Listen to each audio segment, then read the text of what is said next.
अस्सलाम वालेकुम बच्चों, आज हम ब्रीच कोर्स मजमून रियाजी जमात पंजुम का 30वें दिन में देखिए क्या अमली काम दिए हैं। देखेंगे बच्चों हम यहाँ पर देखिए वक्त की पैमाइश।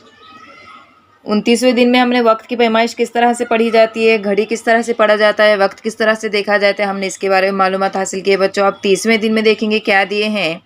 घड़ी देखना, पढ़ना, सवा, साढ़े, पौने, इन अल्फाज का इस्तेमाल किस तरह से करेंगे ये भी हमने पिछली वीडियो में देखे हैं बच्चों।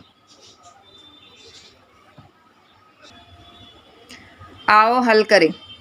1 घंटा यानी कितने मिनट, इससे पहले मिस ने बताए थे बच्चों। 1 घंटा यानी कितने मिनट, 60 मिनट। कितने मिनट, 60 मिनट का 1 घंटा होता है।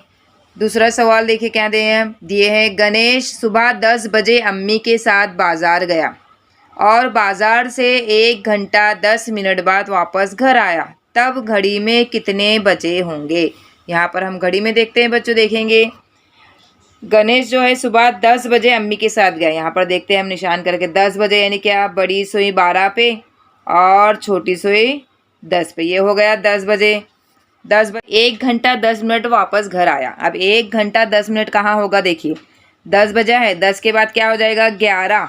ये 11 हो जाएगा। 11 बजकर 1 घंटा 10 मिनट। अब 10 बजे करेक्ट निकला है तो इसके बाद क्या होगा, 11 बजाएंगे तो 1 घंटा होगा। 11 बजकर 10 मिनट। 11 बजकर 10 मिनट यानी 11 पर छोटी सुई रहेगी और बड़ी सुई 2 पे रहेगी। तो यहाँ लिखेंगे बच्चों हम, देखिए 11 बजकर 10 मिनट पे घर वापस आया।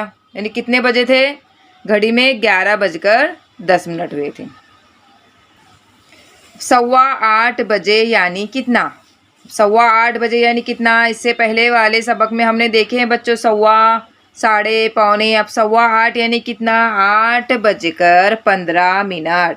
तो यहाँ पे लिखेंगे हम 8 बजकर 15 मिनट। क्या हो गया, 8:15।